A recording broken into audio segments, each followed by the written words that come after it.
Bâtiment, donc la réhabilitation donc, de la salle Jean Ferrat qui a été brûlée. Ensuite à Isatis, donc poursuite de l'aménagement, donc en particulier donc l'aménagement de l'espace social avec activité du service social qui sera déménagée donc de la place Jules Ferry vers Isatis, et puis l'ouverture d'une épicerie solidaire. L'implantation du centre médico-social du Conseil général, qui est actuellement au Plessis. Alors, attends, je vais dire un peu sur voilà. Alors, sur ce dossier qui n'est pas d'ambiguïté, puisque c'est pour ça que ça va décaler un peu les travaux qu'on va faire, puisque, je ne sais pas si on sait comment parler nous, mais l'architecte qui suivait les travaux depuis le début avait arrêté. Donc, il fallait qu'on relance une procédure pour prendre un architecte, puisqu'on n'avait plus le même. Et comme on a changé de phase, ça tombait bien, donc on a pu le refaire, et du coup, on est en train de rebouger un petit peu le programme, j'en ai parlé un peu. Il faut savoir que le Conseil général, les assistants sociaux qui sont aujourd'hui au CMS du Plessis sont un peu à l'étroit, étaient dans un des CMS les plus petits qu'il y a sur le département, par contre, alors qu'il y a une belle activité sur les heures, avec aussi un sentiment d'être un peu coincé dans le CMS, parce que quand on connaît l'accès au CMS, il faut savoir que l'entrée et la sortie de secours, elles sont côte à côte, c'est-à-dire qu'on sait qu'effectivement, il peut être bloqué. Il y a eu quelques incidents, non pas par rapport au Plessis, mais c'est un lieu où de plus en plus dans les services sociaux, vous ne le rencontrez pas, il y a un peu de tension, parce que les gens sont très vifs et ont tendance à réagir vite par rapport à des attentes, ils posent la question, il faudrait la réponse tout de suite. Et du coup, le Conseil général vous m'avait demandé si sur Isère, on ne connaissait pas des bâtiments où le CMS pourrait s'implanter. J'aurais dit, écoutez, des bâtiments disponibles, vides, pas obligatoirement. Par contre, nous, comme on est en train de travailler sur le programme d'Isatis, si à la limite vous souhaitez qu'on intègre votre activité de CMS dans le projet d'Isatis, donc ils nous ont défini ce qu'ils voulaient en termes de mètres carrés, de surface, de fonctionnalité de salle. Nous, on va demander à l'architecte de l'intégrer et de le mettre dans le programme. Et vous allez voir, quand on verra le plan après, on a de la place. Donc on a, et par contre, le programme, il est bien fait, je tiens à le dire, il n'est pas du tout question que Isère investisse pour mettre des locaux à disposition gratuitement du Conseil général. On va faire des locaux, si ça signe, parce qu'après, maintenant, on est à la proposition. On va faire travailler l'architecte, on va leur faire une proposition de local, de fonctionnement. Voilà, c'est ici, pour ceux qui le voient, c'est la partie orange, c'est la partie quand on rentre après la bibliothèque et les toilettes. Quand on rentre, vous voyez, on rentre par là, entre ce qui est le bleu, le violet et le vert, on rentre par là, vous avez donc en vert, c'est le service de communication, à gauche, en bleu, violet, c'est la bibliothèque, vous avez les sanitaires, et derrière, il y a un grand espace dans lequel on peut faire tout ce qu'on a besoin au niveau du service solidarité, qui d'ici 2 ou 3 ans pourrait rejoindre cet espace, pour regrouper nos activités, qui sont à l'heure ici, il y en a à différents endroits. Ce sera plein pied, ce sera plus facile pour les personnes, et dans cet espace, on va faire une proposition de CMS. Et les calculs de coût de revient du CMS qu'on fera seront faits d'une manière spécifique pour qu'après, la location que l'on va proposer au Conseil général doit équilibrer les annuités d'emprunt qu'on va faire par rapport à ça. C'est quelque chose qu'ils ont fait avec dans le cadre de Moulin Sud avec le florilège. Il n'y a pas de raison, ça a marché. Ça permet qu'il y ait un point. Parce qu'il y avait deux solutions, où c'était le Conseil général qui investissait mais dans nos locaux. On a vite annulé cette piste parce que c'est un peu compliqué. Quelqu'un d'autre qui investit dans les locaux d'un autre, on arrive vite à quelque chose qui serait dans la durée compliqué à gérer. Parce que là, alors on fera une proposition, je ne vous dis pas qu'ils sont là demain matin, mais là il y a un travail de fait, le Conseil nous demande de travailler là-dessus. Donc voilà ce qu'on aura dans ce secteur-là. Et puis, on laisse à côté l'espace, le grand espace multifonction qui, je pense, nous permettra beaucoup de discuter parce qu'on a encore de quoi faire. Vous voyez, il y a des grandes surfaces. Aujourd'hui, la discussion, elle va être ouverte, elle va se faire. Il faut savoir qu'aujourd'hui, dans l'organisation, ce qu'on demande à l'architecte, c'est que la partie qui est au fond, je dirais en haut, par rapport à vous, à droite, donc la partie grisée va être toute vitrée. Il faut qu'on fasse rentrer de la lumière. Et dans cet espace, c'est à nous de décrire plus loin de ce qu'on veut en faire. C'est ce qu'on appelle un lieu de ressources, c'est un lieu où il peut se passer beaucoup de choses.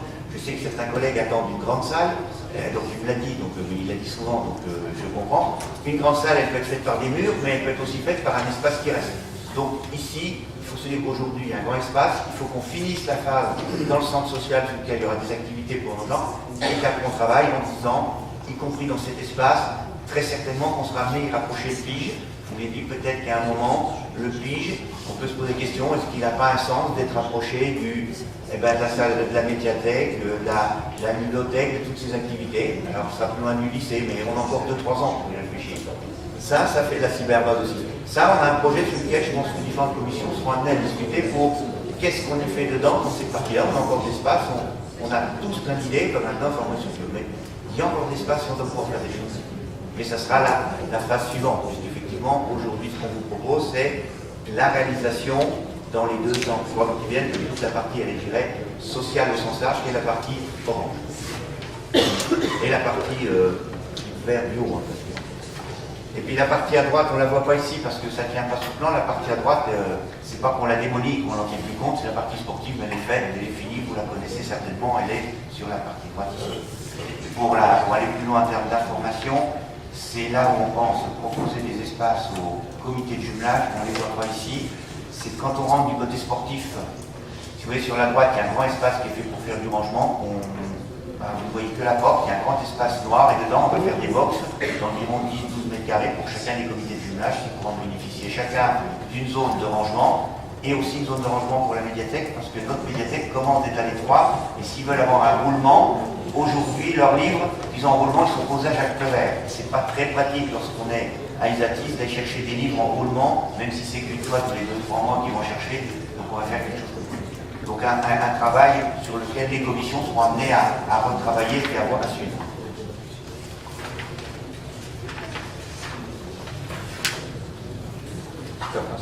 Oui, je continue.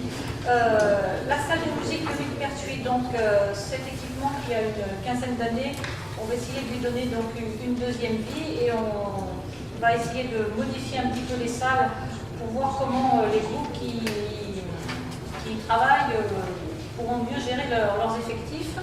Ce projet sera développé donc, en fonction des aides qu'on pourra obtenir et en particulier donc, les fonds leaders. Là, je pense qu'on pourra avoir un appui fort sur les fonds leaders si on partage les projets. Mais voilà, parce qu'effectivement, on a rencontré la personne qui suit ça, qui nous a dit que c'était peut-être intéressant, mais on est sur un projet d'à 3 ans, on n'est pas sur des projets tout de suite, parce que c'est pas assez mûr, et puis il faut aller jusqu'au bout. Au niveau des financements, on ne peut pas lancer tous ces projets. Par contre, la salle de musique, c'est effectivement aujourd'hui, elle est trop petite par rapport au groupe qui l'utilise, donc il faut la transformer, voir comment on fait. Et la transformation, il faut qu'on y travaille, il faut qu'on affine avec les groupes ce qu'on a besoin, qu'est-ce qu'on veut mettre dedans. Et est-ce qu'effectivement on va beaucoup plus loin, on fait un gros projet, et ça vaut le coup, ou bien est-ce qu'on va juste faire une réhabilitation, quelques modifs internes là-dessus, et à travailler.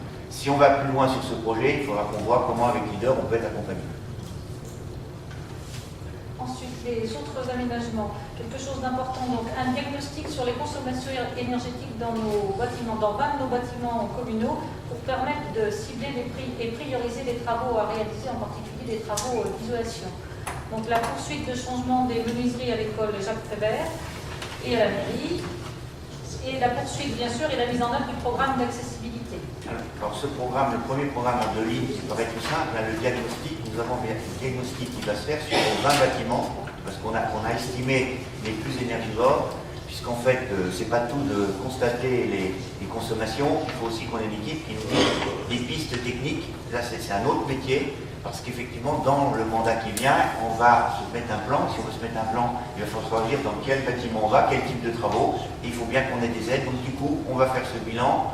ERDF nous a proposé, je peux le dire, parce que le coût n'est jamais ridicule, mais il est très bas, puisque le coût de la prestation, c'est de 5 000 € pour 20 bâtiments. Donc autant dire qu'on est sur une...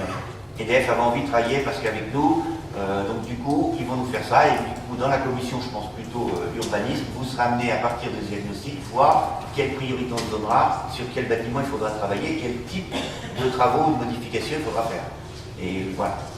Donc, quelque chose qui aura des conséquences. Alors, ça par exemple, c'est ce diagnostic et les travaux qu'on fera aura des conséquences sur nos budgets de fonctionnement, mais dans les années qui viennent et pas sur l'année 2015. Ce diagnostic aujourd'hui il a un coût, il produira des effets dans les années qui suivront en fonction des travaux qu'on sera en capacité de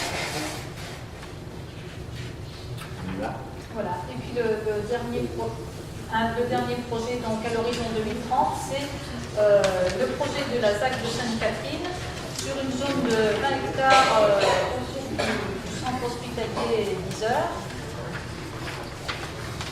Donc ce projet s'inscrit dans le développement du quartier Nord-Isère pour les 10 à 15 ans à venir. Donc il a débuté avec une concertation avec l'hôpital et le projet devra répondre aux caractères suivants, donc économe en consommation d'espace, d'éclairage public et d'eau potable, moins dépendante d'automobiles, avec des zones piétonnes et cyclistes, des voies de dessert très vite, connexion avec le réseau urbain bien sûr, aire de covoiturage, des bornes électriques. Il devra être favorable à la mixité intergénérationnelle sociale, gîtes de quartier, logement d'étudiants, logement en accès à la propriété locative. Et en outre, ce projet sera conçu en prenant en compte la proximité du centre hospitalier, des EHPAD et favorisera l'implantation de commerces et de services de proximité. Donc en 2015, il va y avoir des études préalables, dont la concertation avec les habitants. Puis nous avons fait une réunion de quartier il y a une quinzaine de jours pour leur présenter le projet. Et puis en 2016, donc vente des premiers terrains et première construction.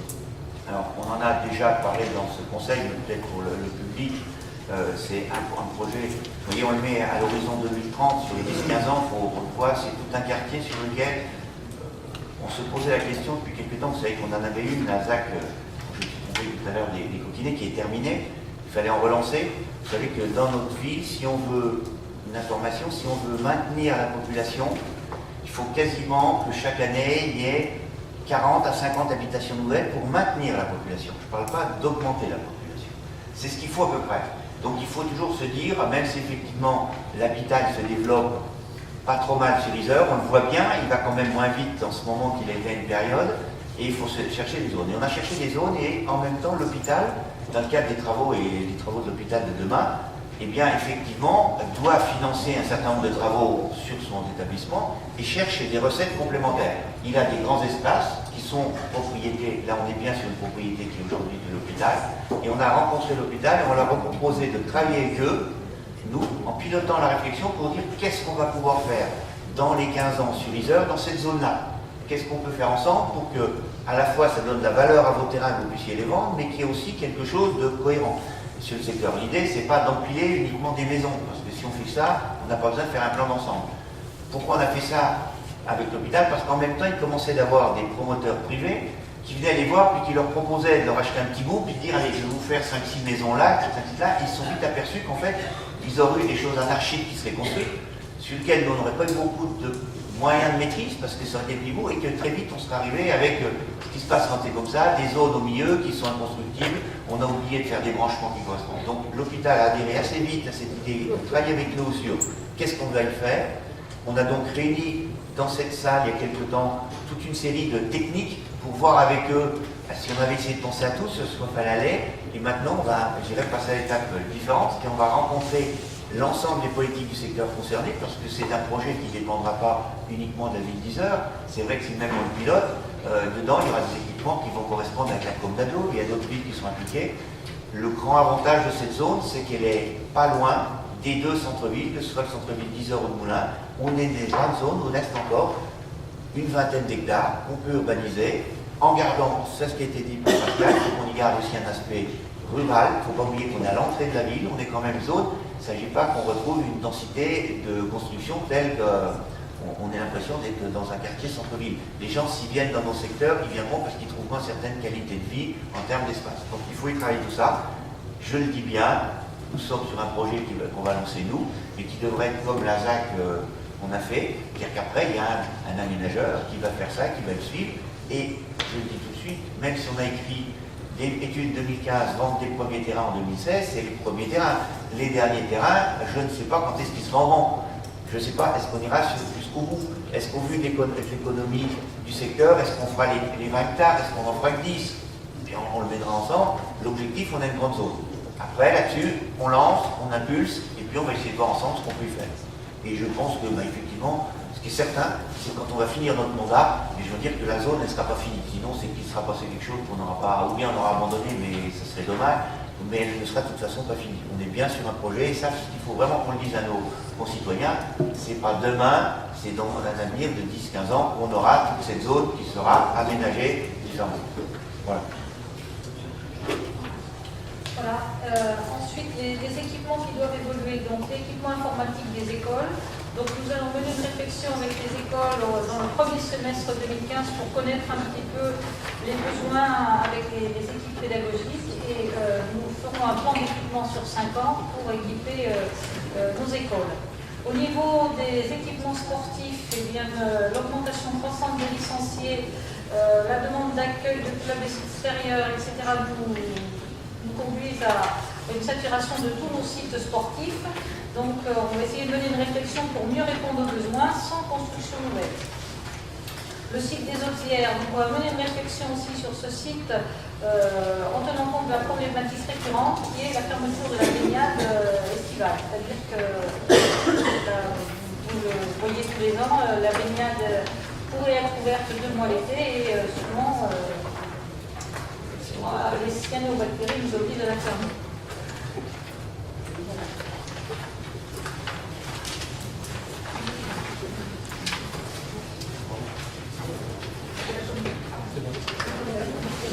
La Côte d'Aglo, Jean-Michel avait fait la Côte d'Aglo. On a balayé, peut-être trop rapidement, mais en même temps, si on reste trop longtemps sur chacun des projets, ça va être compliqué. Hein. C'est bon. Quelques éléments que je voulais vous dire un petit peu généraux. On a notre budget, nos orientations budgétaires, elles se font dans un contexte. Je ne vais pas vous l'apprendre, je l'avais mis en première page de ce robe, je ne vais pas insister dessus, mais on le sait quand même. Tous, on s'est entendu dire que les collectivités, on était dépensières, qu'on dépensait beaucoup, vous l'avez tous entendu. En même temps, on a vu, vous savez, moi j'ai mis en quelques lignes au début, je crois qu'il faut se rappeler, la dette publique. Aujourd'hui, je ne fais pas partie de ceux qui disent l'État ne doit pas nous demander de faire de l'économie. Je pense que la marche que l'État veut nous faire monter dans les 3 ans qui viennent est un peu forte et un peu haute à passer, et qu'on va tous un peu peiner. Qu'on participe à l'effort national de diminuer, pourquoi pas. À quel niveau? Donc ça veut dire qu'aujourd'hui, oui, je le dis, même si c'est un gouvernement que je soutiens, la marche est un peu haute. Espérons que sur les 3 ans qui viennent, on va nous permettre de monter des marches un peu moins hautes, parce que si pendant les 3 ans qui viennent, il faut monter la même marche par rapport à ça, toute collectivité, on va peiner, plus ou moins peut-être suivant les finances de chacune des collectivités, mais ça va être compliqué. En même temps, vous le voyez dans la première page de la page 3 du robe, la dette publique, elle est à 2 000 milliards à la fin du semestre. On ne peut pas continuer. En 97, elle était à 780 milliards. Donc on ne peut pas continuer d'avoir une dette publique nationale et monter. Je ne vais pas revenir sur... j'ai volontairement mis que des dates, des grandes dates. Je ne suis pas là pour pointer du doigt quelqu'un qui dira ce qu'on a pas fait. On le voit bien, on est passé de 780 à 910 milliards, à 1260, à 1860, et même si on augmente annuellement 70 milliards, on est à 2000 milliards. Si on est à ce niveau-là, c'est la dette de notre pays, on voit bien que ça s'arrête. Donc effectivement, il faut s'arrêter. Aujourd'hui, l'effort qu'on nous demande, c'est aujourd'hui tel qu'il est écrit, c'est dans nos dotations, une baisse de 30% sur les 3 ans. En sachant qu'il y a une première dotation qui va baisser pour 2015, en 2016, 2017. Oui, effectivement, il faut qu'on s'interroge par rapport à tout ça. Et c'est pour ça que, y compris lorsqu'on a écrit nos orientations budgétaires, ce n'est pas les projets qui nous manquaient, c'est qu'à un moment, on s'est limité en se disant, certains projets, il ne faut pas faire rêver tout le monde, on ne pourra pas faire tous ces projets-là, parce qu'il y en a quelques-uns qu'il va falloir étaler. Et qu'effectivement, par rapport aux propositions qu'on fait, ça peut être contestable les choix qu'on a fait, ça chacun pourra en faire d'autres différents, après tout, le débat d'orientation, il est là, mais quelque part, il fallait le faire. Si vous regardez, il y a quelques éléments qu'on a donnés en chiffres, on n'a pas tout donné. Un certain nombre, puis après je pense qu'il faudrait qu'on ait un petit échange, et puis je reviendrai, je reprends la parole si vous souhaitez sur d'autres points. Par exemple, on a parlé du plan informatique. Aujourd'hui, on a essayé de vous mettre en avant que les montants sur des actions un peu spécifiques. On n'a pas mis toutes les dépenses que l'on fait régulièrement, parce qu'il y a des dépenses. On a plutôt raisonné en se disant, mettons en avant des dépenses spécifiques qu'on cible et qu'on chiffre et qu'on en même temps les a. Par exemple, on ne l'a pas mis là-dedans, mais je peux vous le dire, on a sur le plan informatique, pour les écoles, on voit bien que l'utilisation de l'informatique dans les écoles a évolué depuis ces dernières années. Il y a quelques années, elles appréciaient d'aller dans une salle équipée collectivement, et on voit bien que maintenant, ce qu'elles attendent, c'est d'avoir un équipement dans chacune des écoles. Et bien nous, on va vous proposer, vous l'avez vu dans le ROM, on propose un rapport sur 5 ans, on va les rencontrer pour dire, on va leur donner une masse budgétaire, Ensemble, on va définir leurs besoins. Je ne suis pas en train de dire toutes les classes de toutes les écoles sont toutes équipées de 20 ordinateurs, parce que si c'était ça, on n'y arriverait pas. Par exemple, sur le budget là, on est en train d'orienter, de dire pour cette année, on va leur mettre pour la première année un budget de 30 000 € pour acheter des équipements. On va voir avec les directeurs quelle priorisation donne, sur quel type de matériel dans leurs écoles. Est-ce qu'on équipe toutes les écoles? Est-ce qu'on en équipe certaines en priorité? Qu'est-ce qu'ils attendent? Alors ça ne va pas être facile, mais en même temps, le rôle de chacun, c'est aussi d'en discuter. Et c'est de se dire, jusqu'en juillet, on discute du plan, on fait un plan sur les 5 ans, et pour cette année, on mettra 30 000 qu'on pourra mettre dès septembre pour marquer le coup. Et l'idée, c'est que sur 5 ans, on va essayer de mettre ces mêmes montants. Vous voyez, là, on n'a pas marqué le montant, mais c'est quelque chose qu'on est en train de budgéter, en disant, ça fait partie des éléments qu'on doit mettre en place. Et ça, par contre, c'était quelque chose de nouveau, parce que jusqu'à maintenant, on était plutôt, on équipait la cyberbase, ce qui ne veut pas dire qu'on ne va pas maintenir l'équipement de la cyberbase, mais les écoles sont en attente d'avoir de l'activité aussi dans chacune d'eux.